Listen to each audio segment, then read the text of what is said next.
Cash, and welcome back to Cash Talks Football, where today we're breaking Manchester United against Twente FC. And there's lots of problems at United, and we're not really going to start getting into those and hammering those out, because I think Ten Hag, he's not in danger of losing his job. I mean, that's just nonsense, because if they were, they would have replaced him over the summer when they were actually actively looking and telling people they were looking. But we will cover a little bit more of that on the live stream against Tottenham Hotspurs against Manchester United on Sunday. So if you want to come in for an in-depth conversation, come and watch our live stream then.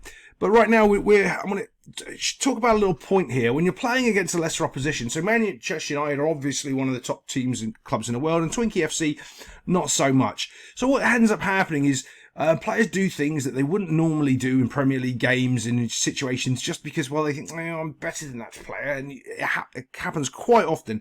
And if you ever played, especially if you've been the underdog team playing a team that's so much better, they're making silly mistakes or trying to beat you in ways that it's just arrogant. And this is one of those right here. If this is a Premier League game and you're thinking about Bernardo Silva's pressuring him in the corner, or this is Saka or a Mo Salah, Dalot is just shielding the ball out because this is a Twente FC corner, getting the throw in and playing it away. But he doesn't. What he does instead is this. He tries to do a little Cruyff turn and puts himself in all sorts of danger. Bump, all sorts of danger.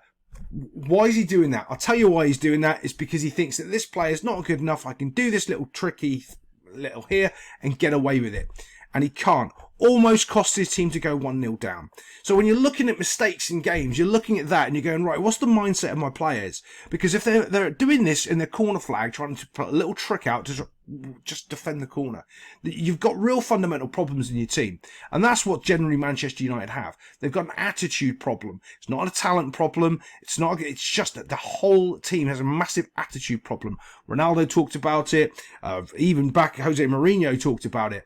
But this is one of those little points that you're pointing out again. You're just seeing this attitude of, oh yeah, I can just not do what I'm supposed to do and try to be a bit tricky and fancy, and then almost cost my team a goal. From there, this little wee kid, he puts a first-time ball in, and thankfully, he just misses the target ever so slightly. Otherwise, they're 1-0 down to Twente FC. That there is a classic example of just poor attitude and doing things that he wouldn't normally do. He wouldn't do that in the Premier League. He wouldn't do that against pretty much any team. But he does here because he thinks he can get away with it and causes his team a problem. Here, though, I want to show United trying something different, dropping the ball into the mixer, which I'm a big fan of against weaker teams. You really need to do this because you put them under immense pressure when they have to defend their 18-yard box, and especially when you can pick up the ball at the edge of the box and create other opportunities.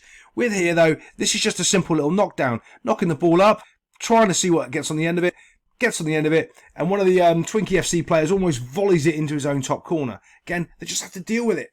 Sometimes putting the ball in the box is a really, really good option. A lot of teams don't do this anymore. They're trying to do their little passing patterns and progressions out to get it wide, to go into the half spaces, into different zones, to try to make the percentages. If you just get the ball in the box, the other team has to defend it. And he gets a bit excited here, the little Twente FC player, and he tries to volley it in his own top corner. The keeper ends up pulling out a great save, and we do have to call the keeper out in a second. He did make some good saves, this guy. Little volley there. The keeper does get his hand to it, but then the keeper loses all credibility for this one little simple thing. He's got a top knot. Yeah, sorry, keep. You've got a top knot. No. All your good saves now have gone to waste because we're too busy making fun of your haircut. Okay, so we're going to cover little Rashford's little bit of skill here that everyone's amazed about, but here's the problem. It doesn't do anything. One of the big problems when you have little flashes of skill or brilliance on the field, this is more just showboating in a highlight reel because there's nothing coming of it. And what I really want to point out is this. Look at this guy. I think this is Christian Eriksen. He should be about here helping his teammate. He's completely isolated. This is the reason he has to do this little bit of skill. The box is full. That's great. So what you're really looking to do is get a quality delivery into the box. There isn't any space here because anyone that receives the ball here is going to shoot into this melee of players. So what you really want to do is have the ball drop to about here and put in a first-time ball to all those players there waiting to receive any type of decent ball into the box. That isn't what happens, because they can't identify the fact that the entire box is full of players, so we need to put a cross in. What they end up doing is doing this little bit of magic skill, whoop, through the guy's legs into this space. Now let's just talk about what's going to happen if he gets into this space. Is he going to fizz a ball across the 18-yard, in between the goalkeeper and the 6-yard line? Well, he can't. There's too many players there. The only space is really back here and over here, trying to put in a delivery to these numerous players here. So nothing ends up coming of this after a little brilliant bit of skill, because, well, there isn't any opportunity to. Look, the ball comes back out, there we are, top of the box, but there's so many players here blocking the shot, he can't get a decent strike away, so all of that little bit of skill is negated because, well, there isn't anything to do after it. There's no opportunity after. And that's the problem. Sometimes when you're doing these things, that's just showboating against a bad team. That isn't actual anything special or magic. Or if he's doing that against a Kyle Walker at Manchester City, we'll all go, oh, well done.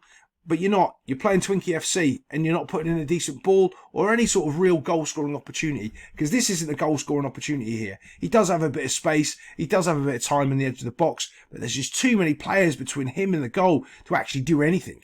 Really is. So when he does take his strike, it just hits the first player. Well, you knew that was going to happen, because if it didn't hit him, it'd be hit 100 other players, because there's so many in the way.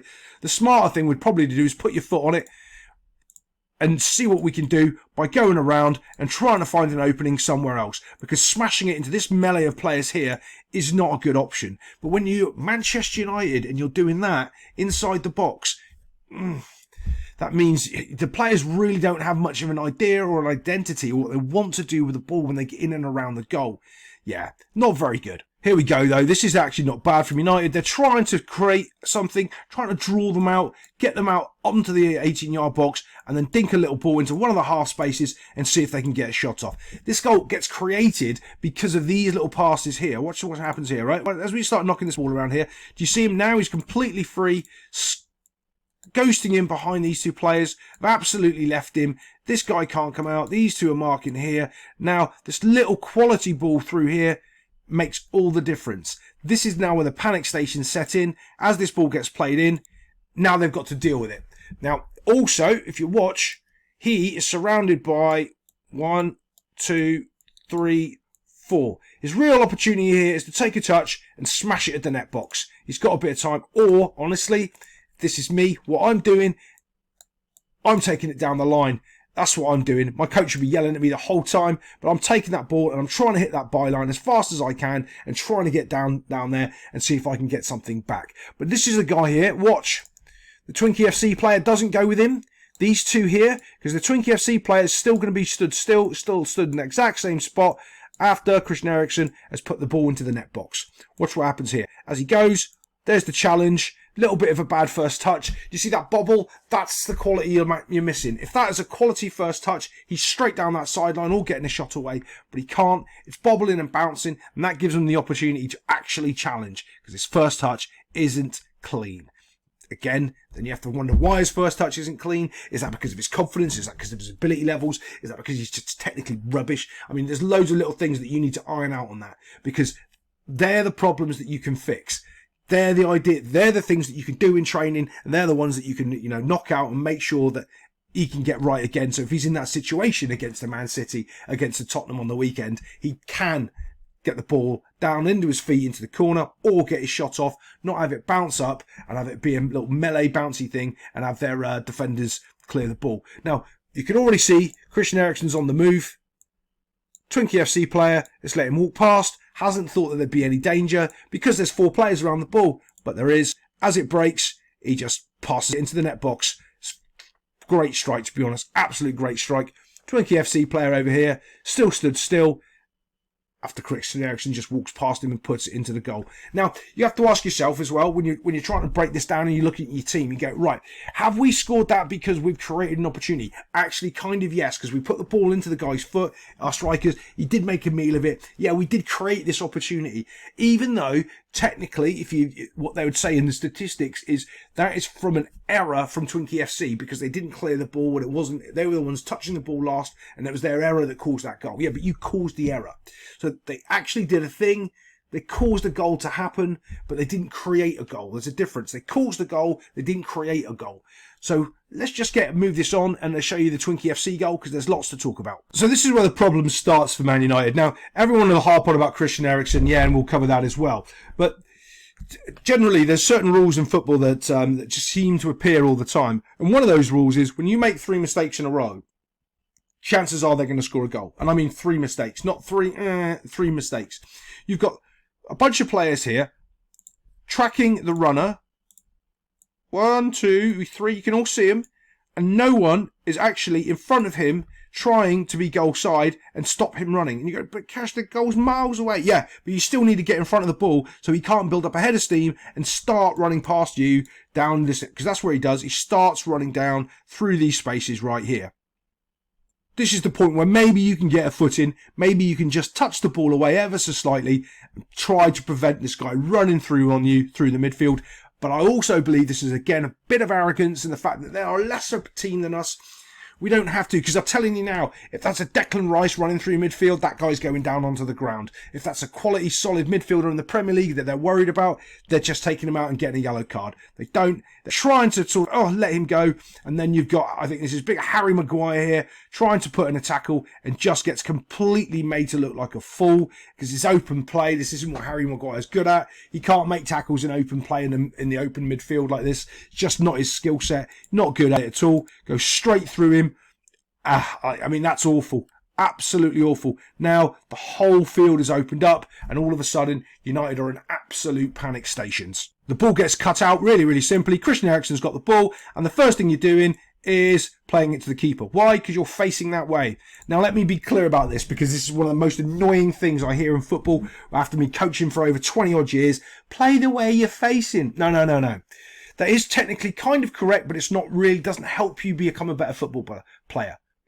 Play the way you're facing. Okay. How about you face the way you want to play? So if you're always facing the way you want to play, then you're always going to play the way you're going to face. In this situation here, though, what he really wants to do, he is facing the keeper. He does just want to reset the play. That's all he needs to do. I'll cover that more face the way you want to play thing because it's so important. Body shape is so important when you're receiving the ball, and if you're facing the way you want to play, it's very, very easy. Problem is with players like Christian Eriksen, and generally strikers are renowned for this, okay? Because all they want to do is go to the goal. So if they're facing their own goal, they don't really care. All they want to do is turn back and play towards the goal, and they get caught so much turning into traffic. And that's one of the key things they try to when they talk about play the way you're facing. No. Face the way you want to play so you don't turn into traffic. He's not. So he has to go back to the keeper. He knows that this guy's here. He knows that there's traffic around him, but he's just too casual. Just like the Dalot mistake that we were talking about earlier. So I can get away with it. It's all right. He wouldn't be doing this against Arsenal or Man City. He just wouldn't do it. But he does here against Twente FC, and he gets caught out. There you go. Look, he's got all the time in the world. This guy can see the field. You give him the ball, or you give it to the goalkeeper. You don't try to turn into traffic. You can hear your teammates back up on his feet as well. You already know because the time's already gone past. And quite frankly, what he's probably not giving this to this guy here because he's already read the pass because this guy's telegraphed it too much. You just play it away and then you reset and you get rid of the danger. He doesn't. Turns, completely mugged, and now he just runs and scores. Absolutely shocking. Absolutely shocking. But also, I want to talk about Christian Eriksen for a bit. Remember, he couldn't get a game at Brentford. He was on the bench. So when Man United picked him up, you're looking at, he's not Christian Eriksen for when he used to play at the Spurs. He's 31, I think 32 now. He's had his best years. When if you're Man United and you're relying on Christian Eriksen, you've got some problems with your team. You really, really do. Fundamentally, there's so many issues at Man United, you don't even know where to start anymore because every week they seem to create new ones for themselves. And tying this game against Twente FC puts them under immense pressure going into the Spursy game at home. So obviously the little kiddie runs, and honestly I like this finish because what he's not doing, he's not looking for his teammate to pass it across there. He smashes it into the top corner of the net box.